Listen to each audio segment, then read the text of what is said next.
welcome to another episode of the CPG Guys podcast. Our hosts, Sri Rajgopalan, Peter V.S. Bond, and Brian Gildenberg explore how brands and retailers engage consumers in an increasingly digitally driven world. And now, here are the CPG Guys. Hello, folks, and welcome to this episode of the CPG Guys. I'm joined here by my good friend and the third and new CPG guy. You find him on the retail media, OmniComment, every single week. He's also started his own new podcast on the CPG Guys called the CPG Guys Fast Forward. Debuting soon. We're getting there. So debuting soon. So it's going to slow forward on the fast forward, but we're going to be there. We'll be there in the middle of March. Can you take 30 seconds and tell us what's the difference between the CPG Guys format and the Fast Forward? Sure. Yeah. On Fast Forward, what I'm going to try to do there is to take a look at not just I think we do an amazing job on the CPG Guys of talking to people who are really doing the work day in and day out and really understanding where the industry is and kind of where it's going. I think what I'm going to try to look at on the Fast Forward podcast is a little bit of why some of those things are happening. So I talk to people who are experts in consumer behavior and look at evolving technologies, pieces like that. And then also sort of the what's adjacent to the area. And I think where we're going to end up gravitating towards is a lot of conversation around the analytic understanding of what's happening in the digital retail media space, but then also in the physical media space as well. And really trying to amplify what's happening from a store-based media point of view, from a merchandising perspective. So you'll see that our first few, I'll keep our first few podcast guests a secret. We've got some good people who know a lot about consumers, a lot about retail, secrets, a lot about in-store, a lot about Amazon. I'm glad that you don't have secrets you're going to hide. You're going to make those secrets. No, I'm going to keep them to myself. My goal is to have no one listen to us. That's my strategy. So, brilliant strategy. And by the way, I just wanted to call out that not only am I from New Jersey, I have a New Jersey, thanks to our colleague Peter Bond, who made sure that we are now. I thought I'm the comedian of the show. Look at yourself. Yes, I thought you were the comedian too, Shri. That's exactly New Jersey. Wow, I'm glad. Yeah, so the number 33 for, of course, Red Sox legend Jason American. So how would I know? I look at number 2 and 42, but then every time I say 42, Peter gets a little bit. Yeah, that's one more championships than the Yankees won in the 21st century, right? So that's more championships than any other team in the history of baseball. Yeah, that's like 47 plus. So let me remind our audience. Talk more about it. Let me remind our audience that all of our content can easily be found by going to a web browser and simply typing CPGGuys.com. When you get to the CPGGuys.com, please do take a moment to actually check out all our collective podcasts with our friends, such as the FMCG guys. We, of course, talk about the soon-to-come podcast from Mr. Gildenberg himself called Fast Forward, and there's so much more content on CPGGuys.com. But if you aren't following us already on LinkedIn, the best way to do that, go to LinkedIn.com on a web browser. All you got to do is type CPG Guys on the search tab, and what you'll see is, of course, our page on LinkedIn. And you can hit the blue plus follow button, and you can be part of this fast-growing audience. Thank you to our 20K plus followers. You shape the show. You tell us who comes on. It's always been about education, and it will always be about education. And in this bed, we have a returning guest who I think this may be episode 4. And we know there's a little bit of a history here that if you come back for episode 5, Brian, what happens? You get fabulous cash and prizes. So these prizes. So yeah, as anybody who's ever watched Saturday Night Live, the 5th time is this pomp, there's circumstance on Saturday Night Live. It's a smoking jacket. I don't know what exactly we're going to do for the because I didn't get mine till 10, so I'm not really sure. You didn't get yours till 10, but we do give out the Saturday Night Live smoking jacket for 5. Yeah. So our guest, let me introduce our guest today, a friend of the show, multiple episodes. All you got to do to find his previous episodes is on the search bar when you get to the website and you get all episodes. Look for Pear Commerce, P-E-A-R, Commerce. And you can find Mr. Eric Martell, the co-founder's episodes. Welcome back. No stranger here. Take a few seconds here and tell us about what is Pear Commerce and what you do for them. Well, guys, I'm happy to be here. And I mean, to start off with, I feel like we need to come up with some more news so that I can get to episode 5 as quickly as possible because I do need a smoking jacket. That's in your hands at this stage. All right. Just throw that right in the DC pitch deck. That'll be it. It's like reason for financing. Well, you see. I need to create another headline so I can get some swag. We need to do that before we start pitching DC so that I'm wearing the smoking jacket while pitching DC. Right. Like the bathroom of the social network. So. Exactly. But yeah, super happy to be here. I'm one of the co-founders of Pear Commerce. Pear Commerce is a platform that allows CPG companies that sell through retail to run their businesses a little bit more like a direct-to-consumer company. And I'll elaborate on that in a second. But have been friends of the podcast for some time here. As co-founder, I both am very involved in our client relations and our sales, as well as actually being a product guy myself. My co-founder and Alex and I were engineers by background. We built this product actually after running one of the larger e-commerce online ordering and delivery for restaurant companies in the United States, and started thinking to ourselves, well, what are the marketing tactics that we use to build that company to billions of dollars in sales that your average CPG company doesn't have access to because they sell through retail and they're not making the sale themselves. So Alex and I started building this company a few years ago and thought to ourselves, how can we unlock the best in performance marketing for brands that actually sell through retail as opposed to sell their products themselves? So to elaborate on that just a little bit, to give kind of a refresher on what it is that we do and who we are, we provide a product that's able to pull the real-time inventory from 3,000 separate retail banners nationwide. We added it up the other day. That's over 165,000 different store locations that we can tell a brand, yes, your specific UPC is in stock at the store location, available for online ordering or delivery to your location as a consumer. We use that to then power digital experiences for brands. That could be a product finder on a brand's website. That could be a landing page from a digital ad that shows all the different retailers in your area that have the products available for purchase. And then when you click through to one of the retailers, the item gets added directly to your shopping cart. Now, one of the things that makes Pear Commerce very unique is that we have 30 retail relationships, including 4 of the top 6 grocers in the United States, where we can then observe the full funnel after somebody clicks off to the retailer. We can see whether or not the person went ahead and purchased the product. We can use that to do things like build lookalike and retargeting audiences for the brands. What does this really all add up to? Because there's a lot of buzz in there. Well, it gives you the same digital marketing playbook that we use to build our direct-to-consumer business that companies like Dollar Shave Club have been using for a decade to build your digital business as a CPG company that's selling through retailers by enabling this connective tissue to drop traffic off at the retailers and then measure your success when a person goes ahead and purchases. That's been the guiding force of our company. We have some really exciting new product updates to share today, and I'm super happy to be here. So I think, and I'm looking forward to hearing that. But I think in particular, you've got sort of a big announcement you wanted to make. So why don't we get out of your way and let you make that? So yeah, absolutely. So when Alex and I started this company, we were sort of a latecomer into the where to buy space, if I'm being completely honest. In fact, I think the first product finders that dropped stores on a map and said that you can buy Colgate toothpaste at your nearest gas station probably came out when Alex and I were back in middle school still. So we went to market. Making us feel old. Not a good way to get invited back to the episode. I don't know. That smoking jacket is it's on the line now. Smoking jackets for old people. Absolutely. Deep and profound. I'm here because I want to tap into your guys' wisdom. But not a beauty. Your beauty too. As the least beautiful person in the frame right now. You guys are lifting me up.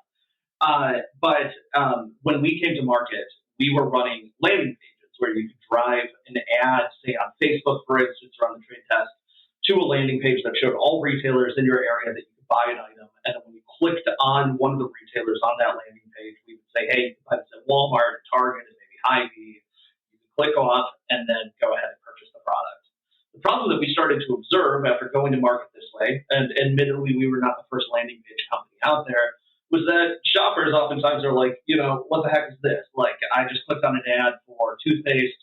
What am I doing on this weird landing page that has a list of retailers? Like, you know what? I've lost interest. I'm pressing the back button. I'm not actually going to go ahead and purchase. And I mean, speaking completely transparently, we see 90% drop off, 95% drop off. Anecdotally, we've heard of competitors that get above 99% drop off. Well, if you do the math, and it's $2 a click to drive somebody to one of these landing pages, and then 99% of people are dropping off, you're paying $200 to send somebody to a retailer where the purchase isn't even guaranteed in the first place. Right. And if the price is $6, that would be called a bad spend, right? That would be called a bad spend. Okay, so I'm just taking notes here. So, yes. So, is it a bad spend or a bad investment?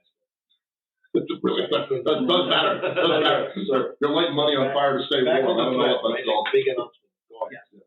So anyways, we observed this problem and really put on our thinking caps and thought to ourselves, well, how can we fix the unit economics here to make everything work far more effectively for CPG media? And what we were able to do is come up with some integrations and, basically going very, very deep in some product partnerships with the places that people run ads. That would be Meta, that would be TikTok, that would be Snapchat, that would be the Trade Desk. And what we are able to do now is provide, with our 3,000 retailers that we get in and out of stock inventory with, the choice in the ad itself of where a person would like to go ahead and purchase. So instead of now you're seeing an ad for toothpaste, you're taken to a landing page that says, hey, buy it at Walmart, Target, or Hy-Vee. Instead, now if you're on Facebook, you see an ad that says, buy toothpaste at Walmart, at Target, or Hy-Vee. And when you click on one of the buttons, it takes you directly to that retailer. We are now sending you retail traffic for $2 a click, not $200 a click. And all of a sudden, your media budget, which maybe you're spending $100,000 a month on, is equivalent in terms of the amount of traffic that is driving to retailers to a $10 million media budget, because we are driving 100 times more traffic off the retailers. So obviously, as part of that, I want to get to the last time you were on the show, which was maybe 6 months ago. You weren't discussing this 200 to 200 difference. What's changed that's allowing that? It's been a real investment on our part in product and understanding of the way that the ad networks actually work. It's pretty easy to spin up a service. When you say ad networks, are you referring to retail media? I'm referring to Facebook. I'm referring to TikTok. You're referring to the engagement platform, not the retail media network. Exactly. Right? All the engagement platforms. Yes. Right. We have always considered ourselves to be the other side of the coin to a retail media network. If you want to reach existing Walmart shoppers, there's no place better to go than Walmart for that. But if you want to reach all shoppers, stay fair and equitable, give them a choice of where they want to buy the products, and in the case of Walmart, if the person clicks, now all of a sudden Walmart can put them into a Walmart Connect audience and benefit from that as well. We are going to be, and we believe that we already are, the gold standard for driving as much traffic as possible to any of the 3,000 retailers that we support in and out of stock checking with, natively within the ad platforms themselves. So the big change in the last 6 months has been that we have spent, countless hours both in conversations with and then, of course, building against, the capabilities, the APIs, the private APIs of Facebook and Instagram and TikTok and Snapchat and the Trade Desk to take the next big generational step forward, so that if you're a CPG company that's running advertisements on any of those ad networks, you're not trading off between having a 99% drop-off rate when somebody clicks to land on a landing page and still giving the consumer the choice of where they'd like to buy the product. Sure. Yeah, we just don't think that there's any going back from that. We think that this is going to be the new way that CPG companies advertise online when they're not, in fact, spending their money already within the context of a retail media network. All right, so we've gotten to the fact that $2 a click is better than 200. So that's a metric. That's good. And beyond that, though, how do you actually measure the effectiveness of this type of advertising? So I want to piggyback on that. The last time you were on the show, one of the things you said very clearly is, to that effectiveness, when someone clicks on your platform, you actually can return data back to the brand that tells them whether the basket is actually complete and checked out, which I don't think most others are doing in the industry. Is that still the case? Is that your major effectiveness play? Yes, is the short answer. So Sri took the words right out of my mouth. But let me explain that in a little bit greater detail. If you select one of the 30 retailers that we have a data sharing partnership where we confirm that a purchase actually took place, after clicking on an ad right in the Facebook platform or right off of TikTok, what is actually going to end up happening is when a purchase happens, we will sync that data back to both our own dashboard so that you can see, yes, this ad is in fact driving traffic, but also we will put that data back into the likes of Facebook or back into the likes of TikTok. And this is where things get actually even cooler than what I've touched on already, because what Facebook is going to be able to learn from that is that people who resemble the characteristics of Brian Gildenberg really like buying their stuff from Big Lots, And so when Brian clicked out of a choice of several retailers to buy his toothpaste from Big Lots, now all of a sudden Facebook is going to know when I show this assortment of products and I show this assortment of retailers right from within my ad itself, for people in the same income range and the same demographic as Brian, I'm going to really show Big Lots as like the retailer du jour. Now, in the before picture, because, people, A, weren't probably getting that sales data directly from the retailer, and B, because, they were operating this not within the Facebook, per se, ecosystem, but on their own landing pages, you'd have brands running 65 A/B tests. I'm going to show this product in spot number 1. I'm going to show these retailers, which one performs better. Well, now all of a sudden, Facebook is basically in a position where it can figure out who is most likely using its entire library of first-party data to select which product at which retailer and optimize your ads on the fly using its own world-class artificial intelligence, which, surprise, surprise, is probably only second to one TikTok we also do this with. So we are in unit making these ads more effective using, again, a confirmed purchase from the retailers when somebody actually goes ahead and buys it, one of our partners. Well, this is a big deal right now in the performance marketing world, particularly from Meta, who's trying to build a new performance marketing architecture. They don't have some of the personal information data because of the ATT IDPA stuff that Apple's done. So the ability to use shopping behavior as one of the ways in which you can profile and target an audience is super powerful for brands. It's full from Meta, actually. So it's a cool proposition. So it's interesting. Yeah, because you said bringing the attributes of performance marketing to brands. The performance marketing ecosystem is going through a massive shift right now. I'm trying to figure out how to get better profiling information that's not tied to your in-app behavior, because obviously it's just harder to see that stuff. Right? There's no doubt. I mean, just like the way that we've always thought of our company, and we will continue to innovate against this premise, is like, how can we make the brands more successful? How can we make the retailers more successful? And how can we make the ad networks themselves more successful? Right. And I think that we are going to continue to come up with new ways to be the connective tissue there. But it all adds up to making performance marketing as effective as possible for the people who are running ads across these social networks. And so, Eric, you've obviously, again, since you last came on the show, lots of development. Sounds like, you got the 200 example that you gave. You continue to deliver value for brands through the click-through data that actually shows that the transaction checkout or not versus cart abandonment, etc. To do this, you're obviously continuously engineering the platform and you're working on making it better. None of that can happen without investment. So have you been through a bunch of series funding? What's next? Are you taking investments? Are you guys, is this, you're done and you got a bunch of new things coming out? Just give us the world of investments and how you're expanding. Yeah, absolutely. So I almost wish that I was saving this announcement for the next episodes so that I could get the smoking jacket. But we just closed out our Series Seed investment. It brings the total amount invested into the company up to $7.8 million. Congratulations. Yep, we closed that about a month ago. You guys are hearing it first. We haven't announced it to the world, so wanted to announce it on the CPG Guys. We won't tell anybody.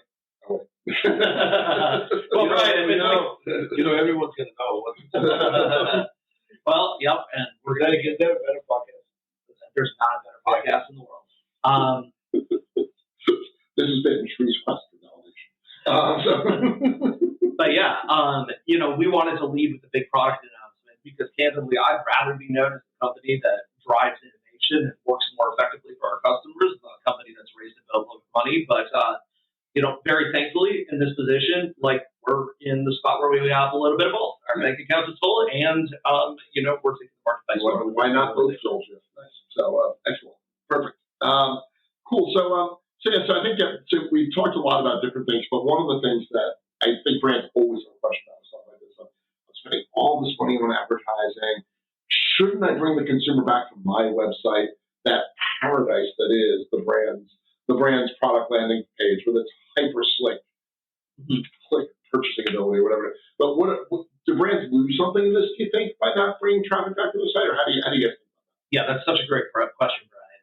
So the way that our product works, first of all, is that it's appropriate for anybody who's at any part of the consideration funnel. What we're able to do, well, first of all, let me lead off with an example. If you've ever been to, say, footlocker.com and you looked at a pair of Nikes, and then that pair of Nikes followed you around the internet like a stalker for the next week? Yes, the week I spent doing research on the women's shoes category for a client, the number of size 13 yellow box shoes that was then being sold for the next week or two was really quite something. So Exactly. although if I wanted a pair of size 13 yellow spiked heels, I would buy cheap. So what we've come out with, and this is part of our holistic solution, is the ability to take people who have gone to the brand's website already, gone to a product page, and feed that information again back to the ad networks. So that all of a sudden, Brian, using you as an example, again in this toothpaste example, not only are we going to hit you with a Big Lots ad, where Big Lots is the number one choice because that's the one that you've already purchased at, but we're also going to say, Brian individually went and looked at this particular kind of toothpaste, the whitening toothpaste. And now the ads that you're going to see is buy the whitening toothpaste at Big Lots, buy it at Walmart, buy it at Target. Right. So for upper funnel, when people are just going to the brand website to learn a little bit more, we can put the people who looked at those brand pages into an audience that then informs who sees what ad on the ad networks closer to the actual purchase consideration Right. point. The other thing that I'll say is that we power products. And in fact, you can find this, our most notable example is probably on the Liquid Death website, where we can actually put our Where to Buy technology directly into the product page. So you can see everywhere that the product is actually being sold. We power product finders. You can see that on the Purdue Farms website, largest poultry company in the United States. But every time somebody that engages with any of these upper funnel products, we're putting somebody into a lower funnel where we're saying, hey, Brian really seems like he's crazy about the tooth whitening toothpaste. So now by the time that he's seeing a Facebook ad, let's make sure that he gets driven off to Big Lots so that he actually buys the darn toothpaste. Yeah, one, I think what the brands may be giving up in terms of ownership of first-party data by not bringing back to the website, they're gaining a usefulness of data because that data can do so many different things as you're talking about. So I think this is going to be one of the really interesting conundrums for brands who have been taught for the last 2 or 3 years that acquiring first-party data is paramount, and what's really actually important is acquiring useful data. And some of that data is first-party. Yeah, Brian, I mean, that's a really good point about brands. I think one thing that we can all agree on is that there's no place in that equation for landing pages one way or the other. If a brand is trying to build awareness and they want people to see really, really robust brand content, by all means, send somebody to a brand website, put somebody in a retargeting audience for lower funnel consideration, hit them with one of those Pear Commerce connected ads that's able to drive directly to a retailer. But either way, having a landing page that's hosted by a third party doesn't really do a whole lot of good for anybody. On the show here, you're talking about lowering literally the cost per click from 200 to 2, and the fact that you have a partnership with 30 different retailers, and that you would give back data. Brands can understand if the lower funnel activation actually happened as in the conversion. What makes your platform different from others who do similar click to buys, etc.? Can you give us a summary? I outlined 3 things. Is that it? Do you have more? What makes you different? Yeah, absolutely. So leading off our big product announcement, I want to be incredibly crystal clear. We're the only ones to do this in partnership with these ad networks. So we'll check that box. So let me just get into that. When you say only, are you the only provider that is actually able to provide data back on conversion?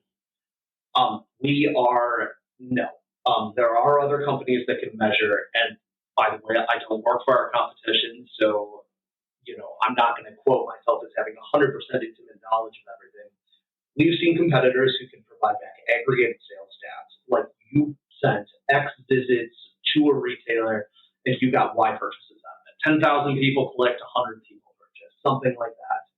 What makes us unique is that we can then put those people back into audiences. So instead of saying we sent 10,000 people to a retailer and 100 people purchased, we can say we sent 10,000 people to a retailer, and these are the 1,000 people who did purchase, which means that now you can remarket individually back to those individuals, focus on lifetime value, run your business like a direct-to-consumer company. When I said that we're the only ones who have this capability, though, what I was referring to is if you see a Facebook ad that gives you the choice to buy a Walmart, Target, or Hy-Vee right in the ad itself, it is 100% powered by us. We've never seen anybody else do this. Now, the other thing that makes us completely unique is both the number of retailers that we can get in and out of stock data with, 3,000, and the means by which we get that in and out of stock data. a lot of our competition, a lot of the traditional product vendors are buying Nielsen, IRI, SPINS data. That data might have gotten rung up on a cash register 30, 60 days in the past by the time that it's actually reflected on the product finder itself. The way that we go about acquiring inventory in and out of stock data is by integrating directly with the retailer's e-commerce solution. So if the retailer says that this box of Cheerios is available online in this store, that is what you are going to see in your product finder. 60 days worth of lag, it's not even worth it at that point, especially in today's current supply chain craziness. And we have both the most real-time and the largest breadth of retailers that we acquire the inventory data first party by integrating directly with the retailer's e-commerce shopping carts. Understood. So if you're providing all this value back to a brand that chooses to partner with you, the first question the brand is going to ask is performance measurement and metrics for all the partnership that they do with you, right? What can a brand expect from you, Pear Commerce, when they choose to partner with you in terms of measurement and metrics? Absolutely. Well, the first thing that a brand can expect is that using our optimizations on their ads, their relative improvement of return on investment in terms of how many people are getting sent to retailers and how many people are purchasing, if they did nothing else, should automatically basically uptick by factors, starting with 10 in terms of the number of purchases that they're getting. Now, of course, if you switch over from using the landing page to using our integrated ads, you're going to start sending up to 100 times more traffic to retailers basically overnight. But what you're actually going to see at the end of the day is a dashboard that with our partner retailers, and I want to be clear, we're not partnered with every retailer. They're big retailers. Take Kroger, for instance, that we are not going to be able to provide that sales data for. But for the retailers that we have partnerships with, for the top 6 grocers in the United States, we can also give you that all-important number of here's the products that you're moving, and then also let you start building individual relationships with those shoppers, retargeting them and saying, hey, why don't you come back and buy this product again? And that capability, which is also really measurement at the end of the day because it's coming in as a report, is the be-all and end-all to running a business more like a direct-to-consumer. Back on the performance metrics and measurement piece, right? One of the things you had spoken of here on a previous episode was you have relationships with super regionals in the country that most others don't, and you can offer performance on those that literally nobody else is. Is that still the case? Absolutely. Our 30 retailers, and by the way, I'd encourage anybody who listens to this podcast is interested to reach out to us and provide a list. But our 30 retailers range from 4 of the top 6 largest grocers in the United States all the way down to, I think, the smallest chain that we're partnered with has like 8 doors. And Eric, you can always give us the list. We'll put it on the digital liner notes of this podcast. Sure. We can just post it up there and say, here's what Pear Commerce has got. Sounds great. More people can call you. So if you don't want to do that. And you talked a lot about the importance of that long tail of retailers, the 3,000 we had. What percentage of the sales the brands see go through that long tail as opposed to the big head of this ecosystem? Yeah, that's one of the most surprising stats of all. So over 50%, and usually closer to 60%, are going to non-top 5 retailers in the United States. That came as a surprise even to me and Alex when we started this company. But candidly, I think that it's an interesting consideration for a brand. Obviously, a lot of retailers are coming out with their retail media networks, and they have a different set of value propositions. But the fact is, supporting 3,000 retailers is not something that any individual is going to have enough time, energy, or money to be able to do. But with our product, you're getting the long tail for free. It's turnkey. You just set up an ad promoting your product, and you're going to have all these retailers featured, and you're going to be driving traffic to those retailers because 1 out of every 2 clicks goes to a retailer who is not, Walmart or Amazon. Right. And that's a great way to garner goodwill with these kind of long-tail retailers as well. Yeah, I was also going to say that the other nice virtue of what you're doing is that even though, say, these Kroger's and example retail you don't have, but what I learned behaviorally in the ecosystem, I can then use to perhaps target my own Kroger advertising better by knowing at a more granular level how shoppers are behaving outside of that ecosystem. I can learn and then reapply. So, because there's so much you can do in the Kroger precision marketing ecosystem. Well, this all sounds great, Eric. So, how would you recommend a prospective brand get started with you guys? What's the ramp up period look like? like how do you work with brands that are just sort of learning the way around this ecosystem? Yeah, absolutely. So one of the greatest parts of our new innovation is actually how easy it is to get set up. In the before world, you'd have to reach out to us if you wanted to run a landing page, and we would have a 48-hour SLA to get a landing page all set up for you as a brand, and then give you back URL and say, hey, when you're running ads, drive traffic to that landing page. Now what we're able to do is actually just give you a data feed that we'll share with your Meta account or your TikTok account, and you can start setting up the ads the same way as you set up any other ad on Meta. So at this point, we've actually simplified the setup process for our media products, where we could have you live, within a 48-hour time span, but also with no onboarding and really back and forth beyond you just providing us a list of UPCs that you'd like to see featured in that inventory feed that we provide. Now, if you're interested in working with us the way that Purdue Farms does, the way that Liquid Death does, and enhancing your website to support 3,000 retailers that have in and out stock at all of their local locations, that usually takes about 2 weeks to get off the ground and ultimately results in us providing one line of code that you copy and paste onto your website in order to get that enhancement. So we take a very consultative approach once somebody's actually up and running with us. We have regular check-ins, sort of at a cadence that the client would like. Typically, those are either monthly or bi-weekly. We definitely are always, trying to be the ones who are providing recommendations as opposed to the ones who are kind of fielding questions. But the actual process of getting up and running with us is a very straightforward process where you could be feeling our benefits within, 48 hours of your procurement department giving the thumbs up. So, one of the things that we always do here on the show is we end the show by always asking a question about being future forward. Mm-hmm. And so from a partnership perspective, what can people expect from you? What's on the pipeline? Do you guys have an active roadmap, and what kind of features can one look forward to?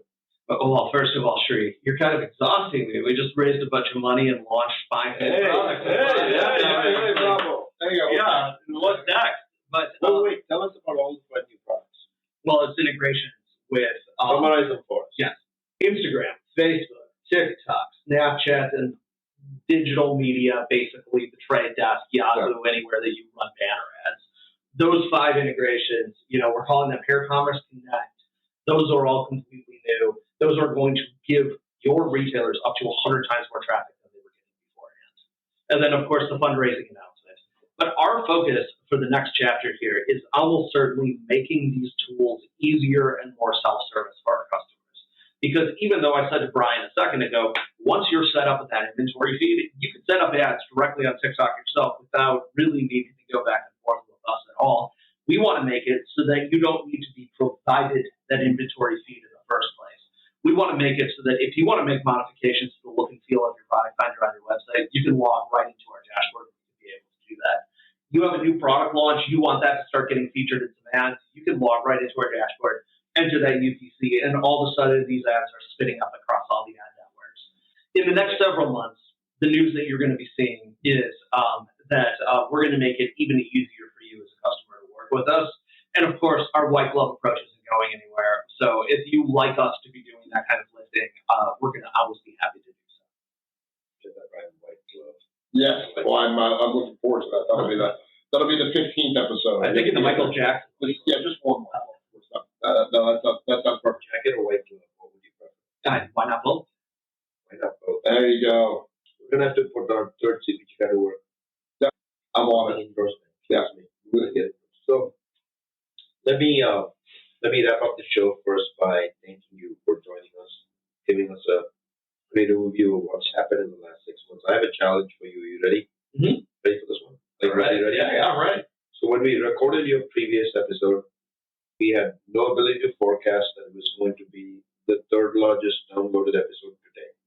And you are 30, 40 odd downloads away from being the 2nd largest episode. And I know in 2 weeks, the way that they're going, you will be the 2nd largest downloaded episode. What are we going to do? Click to listen, perhaps? I like so that this episode can be the highest one. Yeah. We'll come up with some creative ways to promote this. But click to listen. You like click to listen, yeah. Here, you can buy your toothpaste at Walmart or Target or listening to our episode on the I just want to sell the podcast to Big Lots. That's all I want to do. I want to know, Brian, what else you should start shopping. Big Lots more? Well, it's Yes, you can give me the name. I am the notorious BLG on Spotify, so that's Big Lots is a big story. So thank you, first of all, for joining us. Looking forward to having you back again soon so that we can indeed complete the smoking jacket theory. Looking forward to this episode being one of our top download episodes. To my dear friend and partner, the CPG guys. Yeah. See, you've never had me on one of the episodes before, so this will be a good A/B test to see how that works. How it does. But thank you. That was awesome. Yeah. Of course, all of Pear Commerce's content, their website, their LinkedIn page, Eric's LinkedIn page, how you can get in touch with Pear Commerce will all be available in the digital liner notes of this podcast. CPG guys want to say thank you. Thank you for being a repeat guest. That's a wrap. See you soon on another episode of the CPG guys. Thanks for listening. Thank you, guys. Thanks, Eric.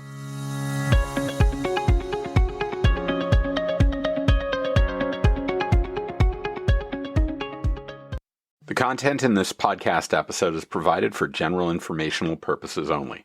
By listening to our episode, you understand that no information contained in this episode should be construed as advice from CPG Guys LLC or the individual author, hosts, or guests, nor is it intended to be a substitute for research on any subject matter.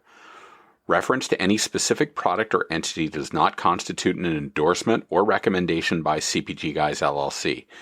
The views expressed by guests are their own, and their appearance on the program does not imply an endorsement of them or any entity they represent. The views expressed by CPG Guys LLC do not represent the views of their employers or the entity they represent. CPG Guys LLC expressly disclaims any and all liability or responsibility for any direct, indirect, incidental, special, consequential, or other damages arising out of any individual's use of, reference to, or inability to use this podcast or the information we present in this podcast.